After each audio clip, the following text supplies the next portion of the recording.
नमस्कार साथियों, जय हिंद। आप सभी लोगों को बड़े दिनों बाद मैं आप लोगों से करंट अफेयर्स के अलावा भी आज कोई बात करने आया हूं। 10 मिनट आप लोगों के लूंगा, लेकिन बहुत सारे लोगों के अंदर ये कौतूहलता है कि यार रेलवे का जो परीक्षाएं हैं उसमें इतनी डिले क्यों हो रही है, क्यों, आखिर क्या वो कारण है जिसकी वजह से सारी चीजें आउट ऑफ शेड्यूल होती जा रही हैं। तो देखो, आपको जैसे पता होना चाहिए कि रेलवे का जो एग्जाम होता है वो अपने आप में भारत का सबसे बड़ा एग्जाम होता है और उसको कंडक्ट कराना अपने आप में एक बहुत बड़ा चैलेंज होता है। यही एक कारण है कि रेलवे का एग्जाम कभी रेगुलर नहीं हो पाता है। ठीक है, लेकिन धीरे धीरे करके आप देख रहे होंगे तो कहीं ना कहीं अब उम्मीद की किरण दिख रही है, जिस हिसाब से रेलवे अपनी नोटिफिकेशन को जारी कर रहा है, पूरा प्रयास कर रहा है। और कहीं ना कहीं ये महाकुंभ है जिसकी वजह से एग्जाम थोड़े थोड़े डिले भी हो रहे हैं। और आप देखे होंगे कि आज ही न्यूज आई है कि 95,000 से भी ज्यादा वैकेंसीज जो हैं वो 2025 में लाइंड अप है। अब लोग उसको लेकर के ये चिंता में है कि क्या ये 2024 की ही भर्तियां हैं जिनको बताया गया है कि 2025 में इनकी ज्वाइनिंग होगी, या 2025 की ये अलग से नोटिफिकेशन आएंगी जिसके ऊपर अभी कुछ भी खुल करके नहीं बताया जा सकता। तो उसकी टेंशन मत लो यार, अपने हाथ में जो है पहले उसको देखो। आज मैं आप लोगों को एक छोटी सी स्ट्रैटेजी बताऊंगा, बहुत ज्यादा टाइम नहीं लूंगा, सिर्फ उतना ही बताऊंगा जितनी काम की बात है। ठीक है, तो आपको ये बताऊंगा कि देखो, अगर आप लोग भी 2024 में आप लोगों ने एनटीपीसी भरा हुआ है तो जाहिर सी बात है कि अप्रैल तक में पेपर जो है वो एनटीपीसी का हो जाएगा। और जो लोग अभी भी सीरियस नहीं है और जो लोग अभी सीरियस हुए हैं और उनको अब लगता है कि चलो ठीक है यार, टाइम मिल गया है और लाओ इसमें जम के तैयारी कर ले, तो भाई करें तो करें क्या। इस 2-2.5 महीने के टाइम में हम क्या कर सकते हैं, तो उसी को लेकर के मैं आया हूं कि एनटीपीसी एग्जाम सीबीटी 1 की ये टोटल बात है, किस तरीके से हम सीबीटी 1 को सब्जेक्ट वाइज प्रिपरेशन इसकी देख सकते हैं। तो सबसे पहले तो यार ये समझो कि हमारे पास जो रेलवे का जो एग्जाम है वो 4 पिलर पे बेस्ड है। हर एक पिलर को आपको पकड़ना है। पहला होता है जनरल साइंस। मैथ्स नहीं रख रहा हूं मैं। देखो, रेलवे के एग्जाम में मैथ्स इतनी टुच्ची पूछी जा रही है कि वो आपके लिए चिंता का विषय होना ही नहीं चाहिए। चिंता का विषय क्या होना चाहिए, अभी जैसे रिसेंटली मैंने आरआरबी जेई का एग्जाम दिया है ना, और आरआरबी जेई का अभी ये जो दिसंबर में नहीं पेपर हुआ था, तो इस पर मैंने सीबीटी 1 में मेरे नंबर आ रहे हैं 70+। ठीक है, तो मैंने एक बात ये नोटिस करी कि मैथ्स यार टफ है ही नहीं यार, बहुत इजी इजी है। शायद पूरे मैथ्स के सेगमेंट में मेरे को 2 क्वेश्चन ऐसे मिले जो चैलेंजिंग होंगे। एक वो नंबर सिस्टम का था और एक वो था जो सीपी सेम वाला, एसपी सेम वाला, वो था अपना प्रॉफिट एंड लॉस का था। तो यहाँ पे देखो, सबसे पहले जो मैंने यहाँ पे सिनेरियो रखा है वो क्या रखा है आपके लिए, जनरल साइंस। यार जनरल साइंस को जितना अच्छा, सामान्य विज्ञान को आप जितना अच्छा कर सकते हैं उतन उससे ज्यादा ही अच्छा करने की कोशिश करिए। आपके पास 3 सब्जेक्ट हैं यहाँ पर, पहला है फिजिक्स, दूसरा है केमिस्ट्री, तीसरा है बायोलॉजी, है ना। और आप अगर ढंग से पढ़ने पर आ जाएंगे तो आप इसको 1 महीने में अपने आप से पढ़ करके खत्म कर देंगे। अब ये डिपेंड करता है आपके ऊपर कि आप कौन सी स्ट्रैटेजी अपनाते हैं।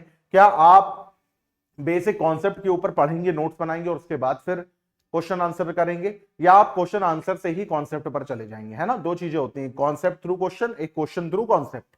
तो जो भी मेथोडोलॉजी अपनाओ, मेरे हिसाब से तो ये है कि आप बेसिक कॉन्सेप्ट के ऊपर जाइए, फिजिक्स केमिस्ट्री और बायोलॉजी के, और उसके बाद फिर आप एमसीक्यू लगाना शुरू करिए। उसका कारण यह है क्योंकि अभी ग्रुप डी भी तो आने वाला है, हाँ या ना। ठीक है, अभी अगला एएलपी भी आने वाला है।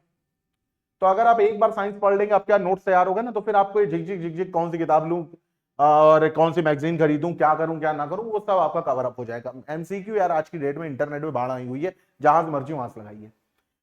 सेकंड नंबर पे अगर आपको किसी को वरीयता देनी चाहिए तो वो मैथमेटिक्स को आपको देनी चाहिए, क्योंकि मैथमेटिक्स अब टफ तो रहा नहीं, लेकिन ये आपके मार्क्स को बूस्टअप कर देगा। ये आपके मार्क्स को क्या कर देगा भैया, बूस्टअप कर देगा, है ना। तो याद रखिएगा, सबसे ज्यादा फोकस आपको जो करनी है वो अरिथमेटिक पे करनी है। अरिथमेटिक में जैसे क्या हो गया, रेशियो एंड प्रोपोर्शन हो गया, परसेंटेज हो गया, आपका एसआई सीआई हो गया, आपका एजेस हो गया, इस पे क्वेश्चन ज्यादा बनते हैं। उसके बाद अगर आप देखेंगे तो एलजेब्रा, अरिथमेटिक के बाद 2 से 3 क्वेश्चन आप देखेंगे तो एलजेब्रा के ऊपर आपको देखने को मिलेंगे। तो एलजेब्रा के जितने भी बेसिक फंडे हैं ना, खासतौर से ये वाले, x+1/x की वैल्यू दी है तो x⁵ 1/x⁵ जो पूछी जाएगी, बहुत ज्यादा डिटेल में नहीं, नॉर्मल नॉर्मल चीजें, इनके ऊपर करिए। उसके बाद आप देखेंगे तो ज्योमेट्री पे क्वेश्चन पूछे जाते हैं। ज्योमेट्री में सर्कल और ट्राइंगल, जितने फॉर्मूले इसके हैं उसको रटिए, जितनी प्रॉपर्टीज उसकी हैं उसको रटिए और उन पर क्वेश्चन प्रैक्टिस करिए।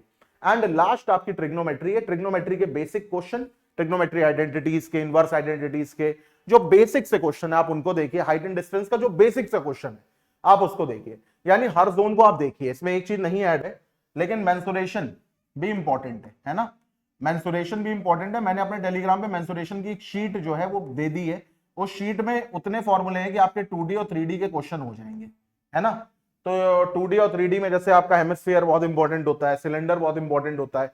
2D पे अगर आप आ जाओ तो आपका स्क्वायर बहुत इंपॉर्टेंट होता है। रेक्टेंगल के डायगोनल पे न जाने कितनी बार क्वेश्चन पूछे जा चुके हैं, तो ये आपको पता होना चाहिए, है ना। फॉर्मूले, ऐसा ना हो कि कल को कोई फॉर्मूले पर क्वेश्चन आए और आप ना कर पाओ, फिर आप मन में मलाल रहे कि यार एक आध लाइन थी, देख लिया होता तो आज मेरा भी पेपर निकल गया होता, ये क्वेश्चन भी सही हो गया होता।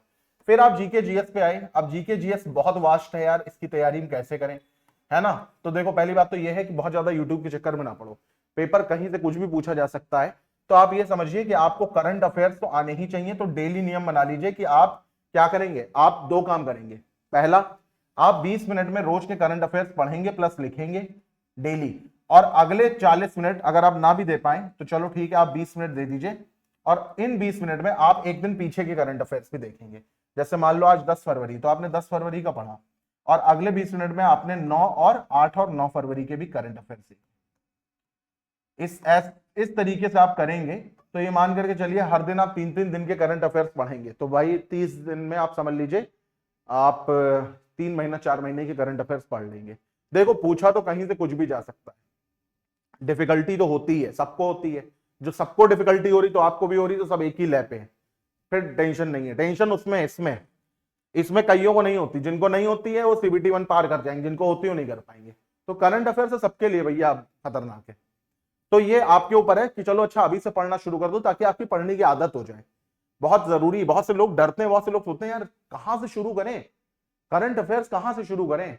जो लोग पढ़ाने आते हो धड़ बता देते हैं। अगर आपको करंट अफेयर्स कहीं से ढंग का नहीं मिल रहा तो आप इस यूट्यूब चैनल पे आएंगे, मैं डेली 5 से 6 मिनट में करंट अफेयर्स आपको पढ़ाता हूं बस डेली, और उसी का जो पीपीटी है वो आपको टेलीग्राम पे दे देता हूं, ठीक है। अब इसके बाद जनरल नॉलेज और हिस्ट्री और अवेयरनेस, इसके ऊपर अभी हम बाद में बात करेंगे, इसमें क्या पढ़ना है, इसमें भी सारी चीजें नहीं पढ़नी है। रही बात रीजनिंग की, रीजनिंग भाई पढ़ने की जरूरत ही नहीं, इसी चैनल के प्लेलिस्ट पर आप जाइए, मैंने आपको हर एक चीज करा रखी है, आप उसी को ही देख लेंगे ना तो आपके सारी चीजें हो जाएंगी। एक एक चीज बिल्कुल तरतीबवार तरीके से मैंने कराई है। तो बस 1.5x की स्पीड से जाइए, कॉन्सेप्ट वहां से देखिए लगाना शुरू करिए, कॉन्सेप्ट देखिए लगाना शुरू करिए। क्वेश्चन कोई भी, आप किरण की बुक ले लो, कोई भी बुक ले लो, जो मर्जी हो आपकी, अरिहंत की ले लो, किरण की ले लो, जो मर्जी हो आप वहां से ले लो। तो चलो भाई, जनरल साइंस अगर मान लो आपको शुरू करना है, अभी तो हमें सिर्फ इतना पता है ना कि फिजिक्स केमिस्ट्री बायोलॉजी पढ़नी है, परंतु कैसे और कहां से। तो देखो अगर एनसीईआरटी टेक्स्ट बुक आपको मिल जाए, मैंने अरिहंत की किताब देखी है एनसीईआरटी की, वो मास्टर सीरीज है जिसमें नोट्स भी हैं एमसीक्यू भी हैं, मुश्किल से 120-200 रुपए के अंदर ही आती है जहां तक है। तो अगर आप वहां से लेना चाहें तो वहां से ले सकते हैं, वरना कोई बात नहीं, आप एक काम करिए, आप 8th 9th और 10th की आप एनसीईआरटी डाउनलोड कर लीजिए, वहां से पढ़ लीजिए। करना कुछ नहीं होता, पढ़ना ना नहीं होता है। आप ये सोच रहे हो यार तो बहुत बोरिंग काम है, नहीं, रीड करना है। नियम बना लो, दिन के 5 चैप्टर रीड करूंगा और जो इंपॉर्टेंट लगा A4 शीट लेके बैठूंगा, उसको लिखूंगा। थोड़े स्मार्ट बनो यार, ठीक है। तो ये नियम आप बना सकते हैं, तो इससे आपके फाउंडेशन बहुत अच्छे होंगे। आप एक काम और करेंगे, जब जब ये काम आपका हो जाएगा, ये मान करके चलो अगर आप 8th 9th 10th की आप किताब पढ़ते हैं तो 3 किताबें हो गई, 3 सब्जेक्ट हो गए, 9।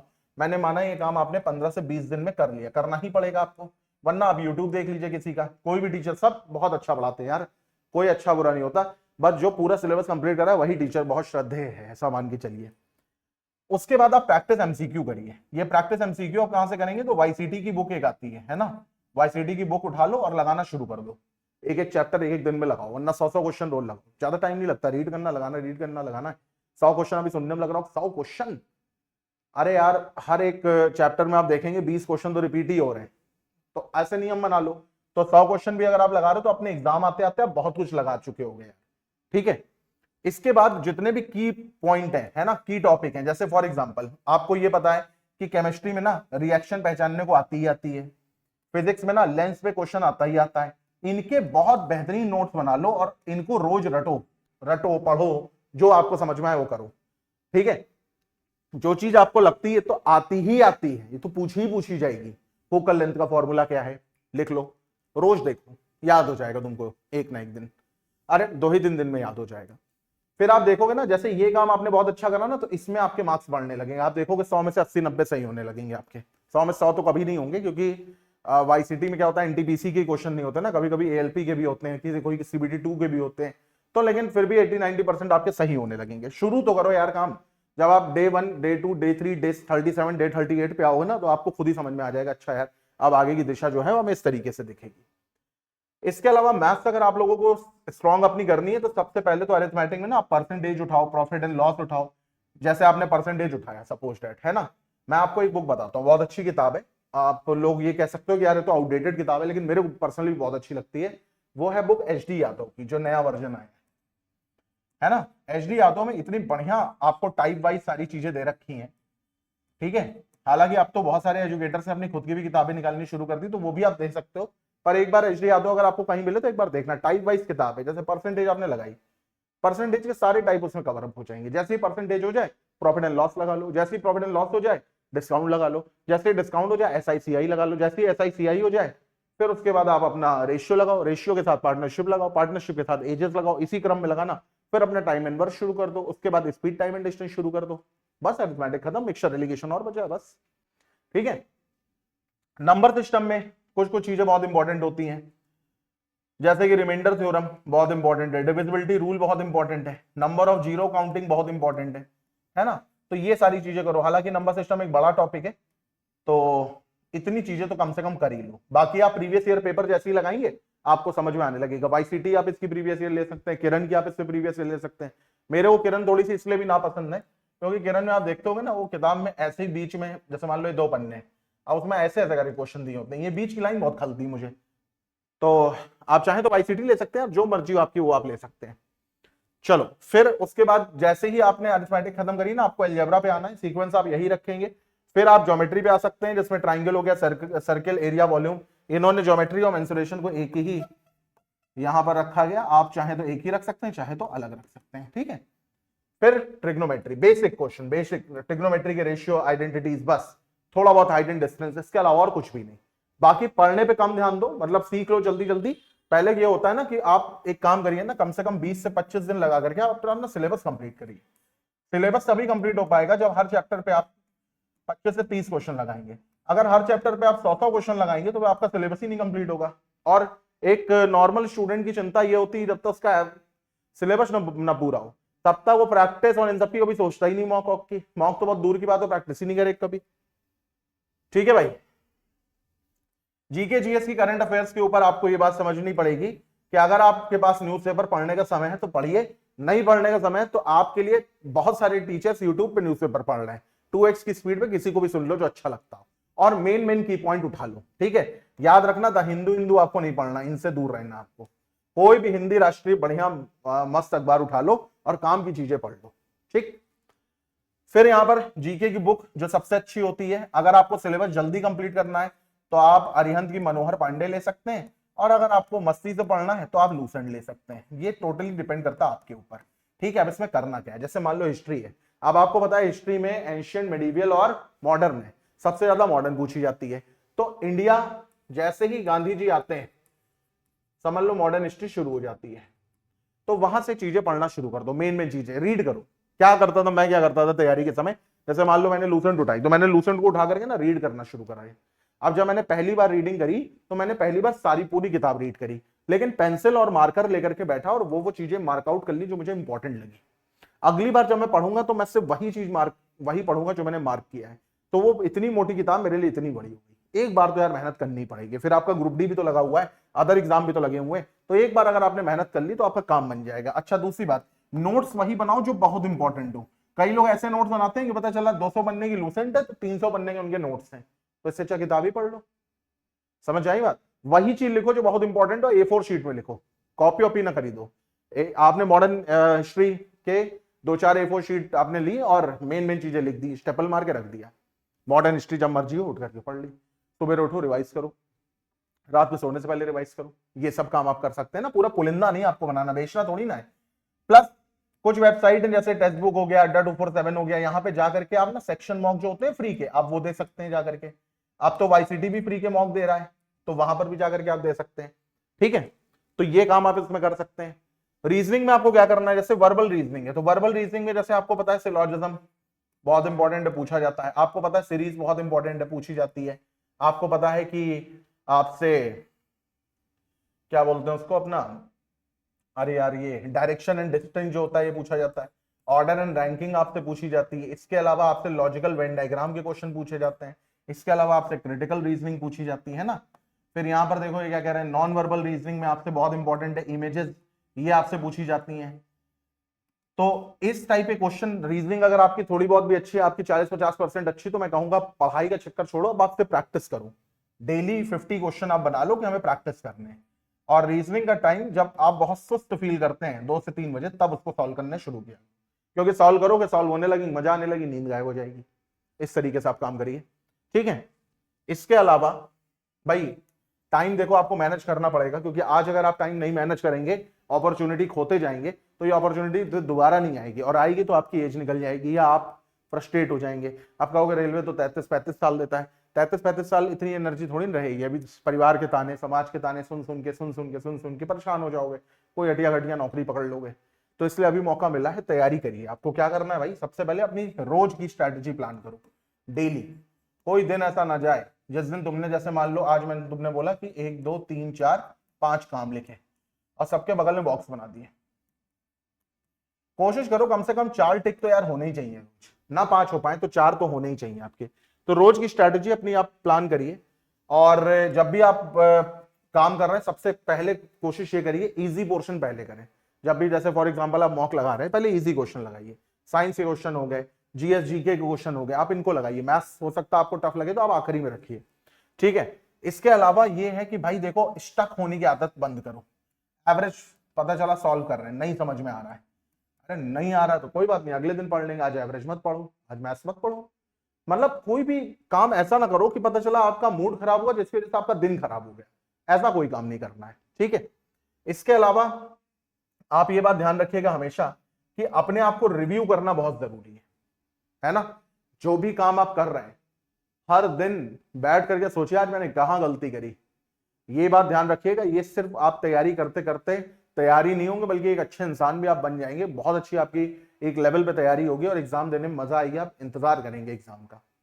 तो ये 5 स्टेप होते हैं, हमेशा याद रखना। पहले तो आपको अपनी प्लानिंग करनी है, प्लानिंग के बाद अटेम्प्ट करना है, स्टक होने से बचना है, और अपने आप को रिव्यू करना है, ये बहुत जरूरी होता है। फिर अगर मैं आप लोगों से बात करूं तो जैसे बुक्स है, मॉक टेस्ट है, यार देखो मैं ये सब चीजें नहीं रिकमेंड करूंगा, मैं आपसे ये कहूंगा बेसिक बुक की तरफ जाइए। जैसे मैंने आपको मैथ्स की बेसिक बुक बताई, एचडी यादव, बहुत ठीक ठाक किताब है, अच्छी किताब है, आपका एनटीपीसी ग्रुप डी ये सब का लेवल जो है आपका हो जाएगा। इसी तरीके से साइंस में आप जा सकते हैं एनसीईआरटी पे, है ना। इसी तरीके से लूसेंट की आप बुक ले सकते हैं। रीजनिंग में आपकी जो मर्जी हो वो किताब आप ले लो, क्योंकि प्रैक्टिस ही के लिए लेना है आपको, है ना, इस तरीके से। लेकिन याद रखिएगा मॉक टेस्ट जैसे टेक्स्ट बुक है बहुत अच्छी है, अड्डा 247 आपको सही लगे तो आप ले सकते हैं, है ना। वाईसीटी है, वाईसीटी की बुक अगर आपने ले ली है तो मॉक टेस्ट आई थिंक जहां तक है शायद फ्री मिलते हैं, या किरण की बुक के साथ फ्री मिलते हैं, दो में से किसी एक के साथ फ्री मिलते हैं जहां तक मुझे याद है, ठीक है। ऑनलाइन प्लेटफॉर्म इतने समय भरे पड़े हैं यार, मुझसे बेहतर तुम लोग जानते हो कि मुझे रिकमेंड करने की कोई खास जरूरत नहीं है यहाँ पर, ठीक है। तो ये बात ये ध्यान रखिएगा कि आपको सबसे पहले तैयार करिए जनरल साइंस, आप अपनी ऐसे रख भी सकते हैं अगर आप चाहें, फिर आप मैथ्स रखिए, क्योंकि अकेले यही 2 सेगमेंट मोर देन 60% ले जाएंगे आपका, 60% समय भी ले जाएंगे और 60% आपका वेटेज भी ले जाएंगे ये। फिर आप चाहें तो जीके जीएस और रीजनिंग, इन 2 का एक स्लॉट बना सकते हो, इन 2 का एक स्लॉट बना सकते हो, आपकी मर्जी। आप ये मॉर्निंग में पढ़िए, आपकी मर्जी आप ये नून में पढ़िए, ठीक है। रात में कुछ नहीं पढ़ना है, शाम को कुछ नहीं पढ़ना, शाम को अपना टहलो घूमो थोड़ी देर 1-2 घंटा, उसके बाद आओ अपना मॉक लगाओ, क्वेश्चन प्रैक्टिस करते जाओ। तो इसी के साथ इस क्लास को मैं एंड अप करता हूं। आई होप ये स्ट्रैटेजी से आप थोड़ा बहुत खुद को रिलेट कर पाए होंगे। ज्यादा दूसरों के चक्कर में ना पड़िए, कोई कहे 4 बजे उठ करके पढ़िए, आप 4 बजे उठ करके पता चला फ्रस्ट्रेशन में पढ़ रहे हैं, पूरा दिन आपका बेकार जा रहा है। मत उठो 4 बजे, 6 बजे उठो, 8 बजे उठो, जो भी हो ये लेकिन करना है भाई, रोज पेपर निकालना तो ये करना है। तो 40-45 दिन ये चीज फॉलो करिए, उसके बाद से अपना मॉक लगाना शुरू करिए। Till then bye, take care, have a nice day.